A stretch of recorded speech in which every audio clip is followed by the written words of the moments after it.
Great Heart and the Three Tests. A Canadian folktale. Narrated by PiEnglish. Somewhere near the sea in olden times, a boy was living with his father and mother. He had no brothers or sisters.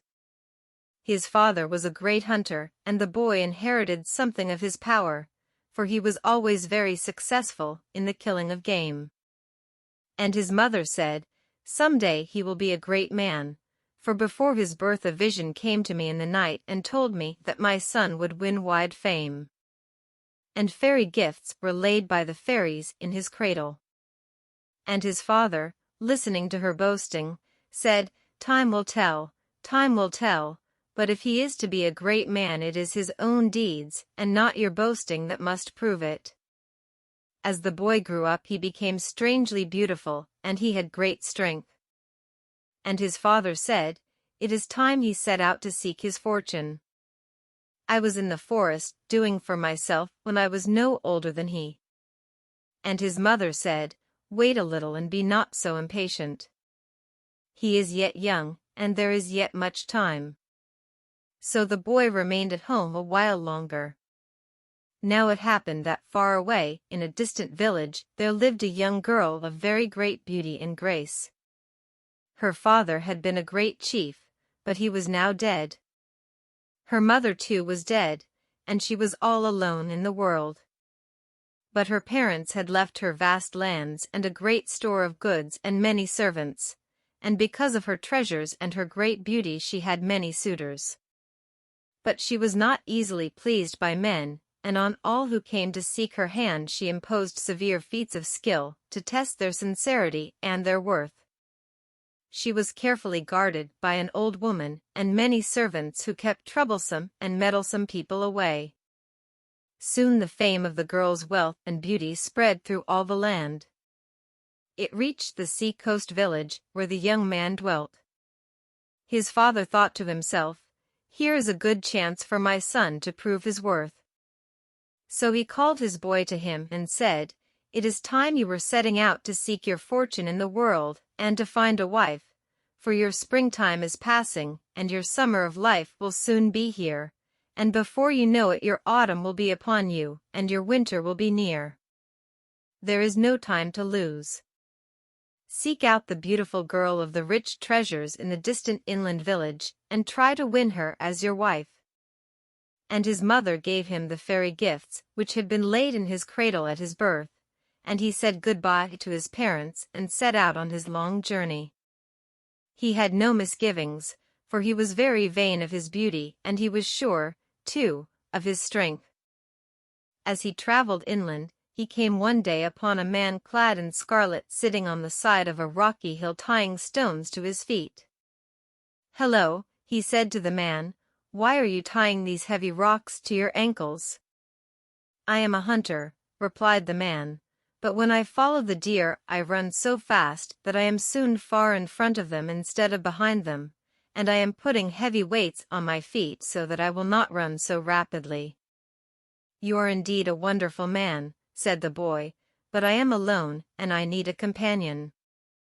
Let us go along together." "Who are you?" said the man. "I am Lad of the Great Heart," said the boy, "and I can do great deeds and I can win for you great treasure." So the scarlet runner went along with him. Towards evening, when they were now far inland, they came to a large lake.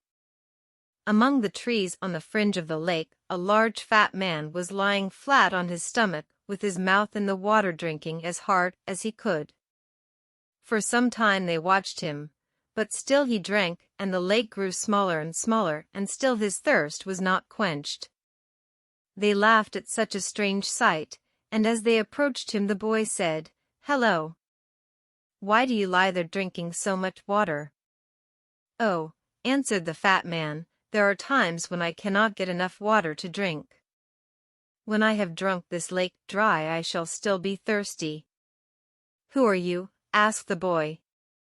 "I am Man of the Great Thirst," said the fat man.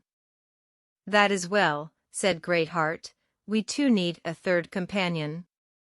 We can do great deeds and we can win for you great treasure." So the three went along together. They had not gone far when they came to a wide open plain where they saw a man walking along with his face raised upwards, peering at the sky.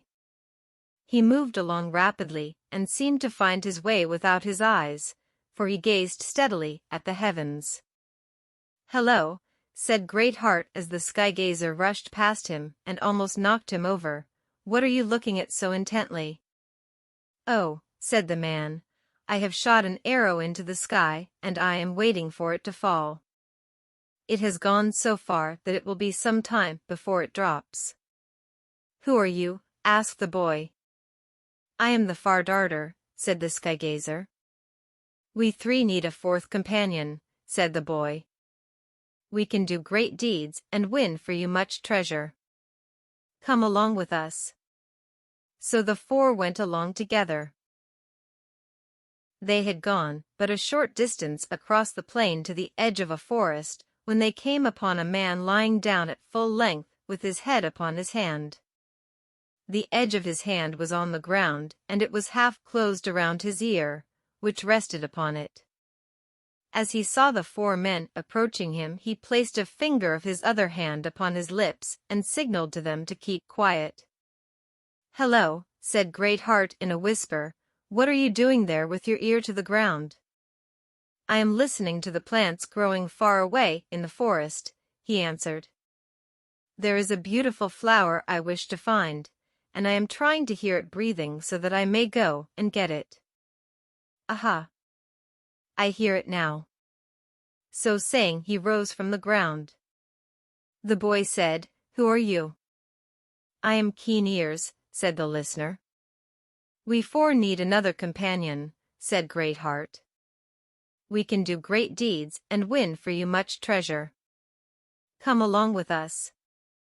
So the four men and the boy went along together, Keen Ears, and Scarlet Runner, and Far Darter, and Man of the Great Thirst, and Lad of the Great Heart. Then Great Heart unfolded to the others his plan to win the beautiful girl who lived with her treasures in the distant village. And they gladly agreed to help him in his dangerous undertaking. When they reached the village, the people were all very curious when they saw the five strangers. They marveled at Great Heart's beauty. But when they heard that he wished to marry the daughter of the former chief, they shook their heads gravely and said, "It will never be. She places hard conditions on all who seek her hand. He who fails in the tests is doomed to death." Many suitors have tried and failed and died. But Great Heart was not alarmed, and with his four companions he went to the girl's home. The old woman who guarded her met him at the door, and he made known his wishes.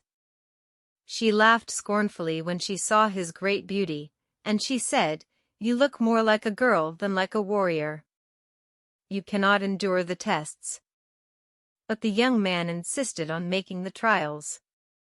The old woman said, "If you fail in the tests you will die," and Great Heart said, "It is so agreed." Then the woman said, "If you wish to win the maiden you must first push away this great rock from before her window. It keeps the sunlight from her in the mornings." Then Great Heart, calling to his aid the fairy gifts of his cradle, placed his shoulder against the huge stone which rose higher than the house, and he pushed with all his strength. With a mighty crash it rolled down the hill and broke into millions of pieces.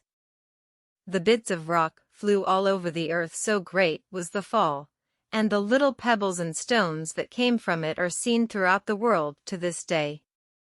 The sunlight streamed in at the window, and the maiden knew that the first test had been successfully passed by a suitor. Then came the second test. The old woman and her servants brought great quantities of food and drink, and bade the strangers consume it all at one meal. They were very hungry, for they had eaten nothing all day, and they easily ate up the food. But when Great Heart saw the great barrels of water, his spirits sank, and he said, "I fear I am beaten."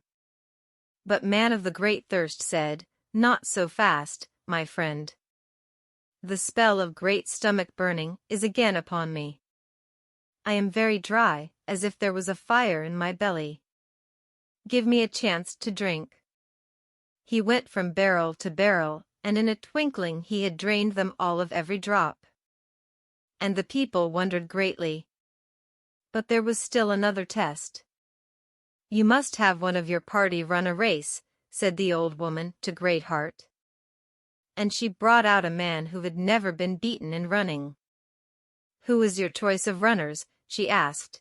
"He must race with this man, and if he wins you may have the maiden for your wife and all the treasure with her, for this is the final test. But if he loses the race you shall die." Greatheart called Scarlet Runner to the mark and told the old woman that this was the man selected. Then he untied the rocks from the runner's feet, and when all was ready the race began.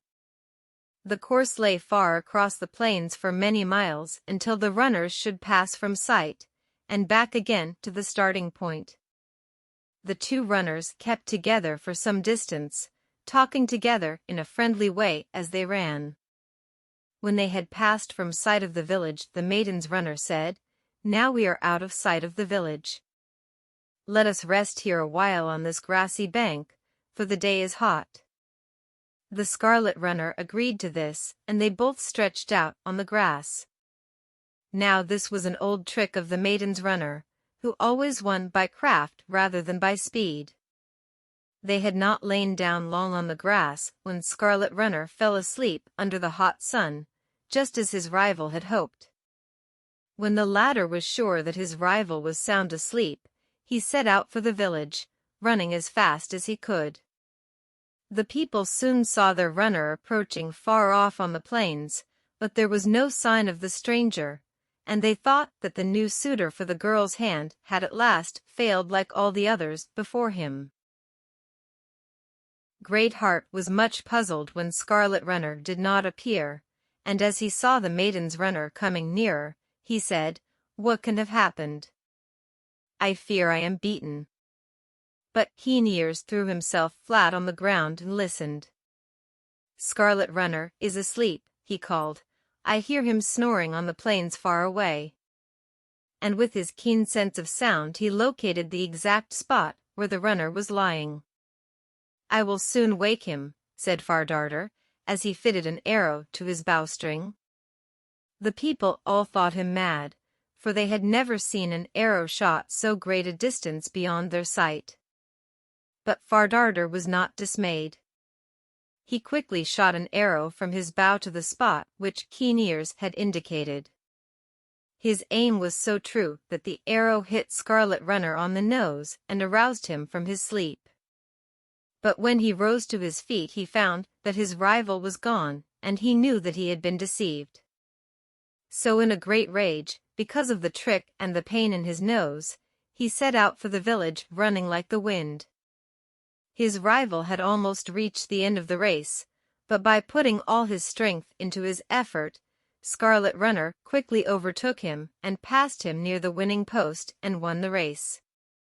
And the people wondered greatly at these great deeds of the strangers. Then the old woman said to Greatheart, "You have won the maiden as your wife, for you alone have succeeded in these tests." So the two were married with great ceremony. Greatheart gave much treasure to his companions, and they promised to help him always in his need. Then with his wife and her servants and her great store of goods he went back to his native village by the sea.